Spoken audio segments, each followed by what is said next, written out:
నమస్తే, welcome to our channel. ప్రస్తుతం మనతో Vedic astrologer, tarot reader, crystal healer Anupama గారు ఉన్నారు. వారితో మాట్లాడదాం.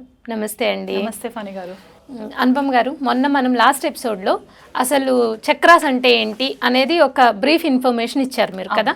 సో ఇప్పుడు నా క్వశ్చన్ ఏంటంటే, అసలు ఫస్ట్ వచ్చి మూలాధార చక్ర అంటారు కదా. సో మూలాధార చక్ర యాక్టివ్గా ఉంది మన బాడీలో, లేదు యాక్టివ్గా లేదు అని తెలుసుకోవడానికి మనం ఇది మళ్ళీ మనం హీలర్స్ దగ్గరికి వెళ్ళి తెలుసుకునే ప్రతిసారి మనం అలా చేయలేం కదండి, బతికిచ్చేస్తాం.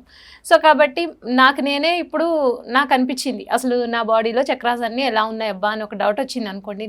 నేను మూలాధార చక్ర ఇది కరెక్ట్గా వర్క్ అవుతుంది, వర్క్ అవ్వట్లేదు, వర్క్ అవుతుంటే ఎటువంటి సిమ్టమ్స్ కనిపిస్తాయి మన బాడీ నుంచి కానీ, లేకపోతే మానసికంగా కూడా ఇది ఇంపాక్ట్ చూపిస్తుంది అన్నారు. కాబట్టి సో అవ్వలేదు అన్నప్పుడు నాకు బాడీలో కానీ మనసు పరంగా కానీ ఎలా ఉంటుంది, లేదు యాక్టివ్ చేసుకోవాలంటే ఎలా ప్రాక్టీస్ చేయాలి అనేది చెప్పరా? ఓకే, ఫస్ట్ ఆఫ్ ఆల్ మూలాధార చక్ర గురించి తెలుసుకోవాలి అంటే అది మన బాడీలో ఎక్కడ లొకేట్ అయ్యింది అనేది కూడా మనకి ఇంపార్టెంట్ అయిపోతుంది. సో మనకి అది మన టెయిల్ బోన్ అని చెప్పేసి చెప్తూ ఉంటారు అనమాట. అంటే మన వెన్నుపూస కింద దగ్గర ఉంటుంది అనమాట. అది 4 పెటల్స్ ఉంటాయి. దాన్ని జనరల్గా మనకి చక్రాస్ అన్నీ కూడా కమల పువ్వు పెటల్స్ ఉంటాయి కదా, ఆ పెటల్స్ తోనే కనెక్ట్ చేయడం జరుగుతుంది అనమాట. సో మూలాధార చక్రాకి వచ్చేసరికి 4 పెటల్స్ ఉంటాయి. 4 కమల పువ్వులు యొక్క రేకులు మాదిరిగా ఉంటాయి అన్నమాట.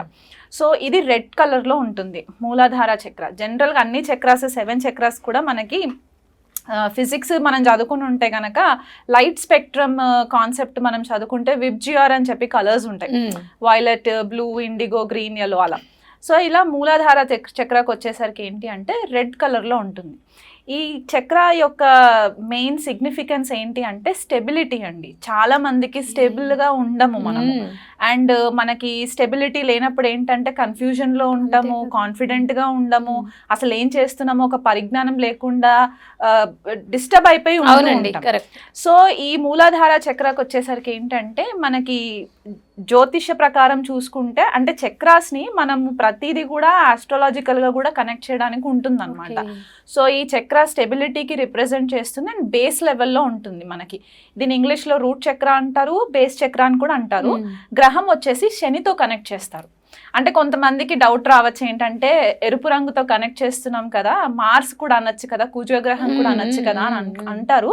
కాకపోతే మనకి స్టెబిలిటీ ఇచ్చేది మాత్రము శని గ్రహం స్టెబిలిటీ ఇస్తుంది. కాబట్టి మనకి మ్యాక్సిమం క్లాసిక్స్లో అవ్వచ్చు, మనకి పూర్వము మన ఏన్షియంట్ సేజెస్ ఎవరైతే ఉన్నారో వాళ్ళు మనకి శనితోనే కనెక్షన్ చేశారు. కాబట్టి ఇది మూలాధార వచ్చేసి శని గ్రహంతో కనెక్టివిటీ ఉంటుందన్నమాట. ఇది భూతత్వానికి సంబంధించిన చక్రంగా చెప్పబడుతుంది. అంటే ఎలిమెంట్ వచ్చేసి ఎర్త్ ఎలిమెంట్ అన్నమాట.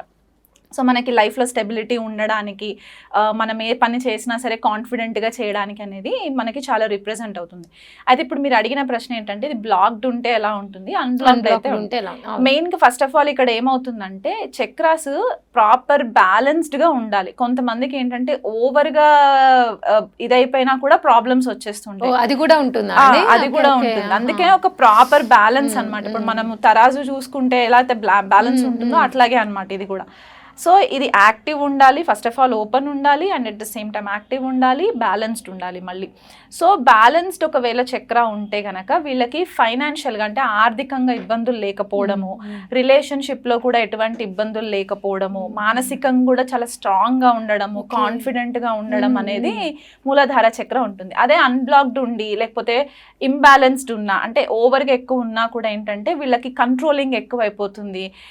ఎంత డబ్బు సంపాదించినా కూడా ఇంకా డబ్బు సంపాదించాలని అత్యాశ ఎక్కువ పెరుగుతుంది అండ్ గ్రీడ్ వచ్చేస్తుంది అనమాట. సో ఒకవేళ అన్బ్లాక్డ్ ఉందనుకోండి, అప్పుడేంటంటే వీళ్ళు డిప్రెషన్లోకి వెళ్ళిపోవడము, ఆర్థికంగా ఇబ్బందులు పడడము, రిలేషన్షిప్ మ్యాటర్స్లో కూడా ఇబ్బందులు ఫేస్ చేయడము, ఇలాంటివి మనకి ఫ్రీక్వెంట్గా కనిపిస్తూ ఉంటాయి. కాకపోతే జనరల్గా మూలాధార చక్ర ఏంటి అంటే మనకి ఈ లోవర్ 3 చక్రాస్ అంటాం అనమాట. మూలాధార, స్వాదిష్టాన, మణిపుర చక్రాలు, ఈ 3 చక్రాలలో కూడా ఏంటంటే మగవాళ్ళకి స్టేబుల్గా ఉంటాయి జనరల్ గా. ఎందుకంటే మనకి పూర్వం నుంచి మనకు తెలిసింది ఏంటి అంటే ఏదైనా సరే రీసోర్సెస్ చేయాలి అంటే మగవాళ్లే తీసుకొచ్చి ఇంట్లో ఇచ్చేవాళ్ళు గతంలో అవునండి, చూసుకుంటే. అంతే కదా. ఇప్పుడు ఫీమేల్స్ ఎక్కువ బయటికి వచ్చి ఉద్యోగాలు చేసుకుంటూ వాళ్ళ ఇండిపెండెన్స్ ఉంది కాబట్టి ఇప్పుడు కొద్దిగా సిస్టమ్ చేంజ్ అయింది. కాకపోతే మనకు పూర్వం అయితే ఇంట్లో మగవాళ్లే అన్ని చూసుకునే వాళ్ళు కాబట్టి పితృస్వామ్య వ్యవస్థ నడిచేది. సో ఆ స్టెబిలిటీ అనేది వాళ్ళకి న్యాచురల్ గా ఉంటుంది అనమాట మగవాళ్ళకి. అయితే మనకి ఇప్పుడు జనరల్ గా ఏంటంటే పురుషుడి యొక్క ఫిజికల్ ఇంటిమసీ ఏదైతే ఉంటుందో అది మనకి మూలాధార చక్రతో కనెక్ట్ చేయడం జరుగుతుంది. అంటే వీళ్ళకి ఒక క్రియేటివ్ ఫోర్స్ తీసుకురావడానికి ఆ ఎనర్జీ ఏదైతే మాస్కులిన్ ఎనర్జీ అని చెప్తూ ఉంటామో పురుషుడి యొక్క లక్షణం ఏదైతే ఉంటుందో అది మొత్తం మనకి మూలాధార చక్రం నుంచే కనెక్షన్ ఉంటుంది అనమాట. కొన్నిసార్లు ఏమవుతుందంటే ఫీమేల్స్ కూడా మగవాళ్ళలాగా అన్ని రెస్పాన్సిబిలిటీస్ హ్యాండిల్ చేస్తూ ఉంటుంటారు.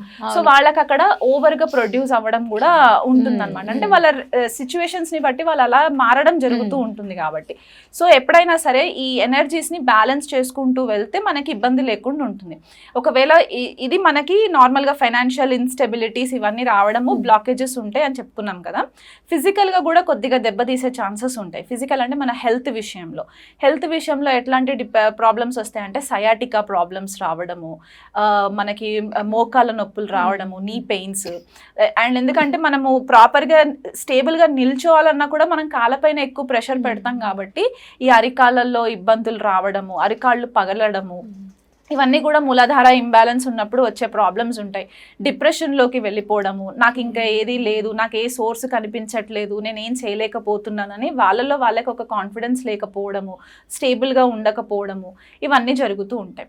సో దీన్ని మనము ఎలా రెక్టిఫై చేసుకోవాలి అని అంటే కొన్ని మెడిటేషన్ ప్రాక్టీసెస్ ఉంటాయి ప్రతి చక్రాకి.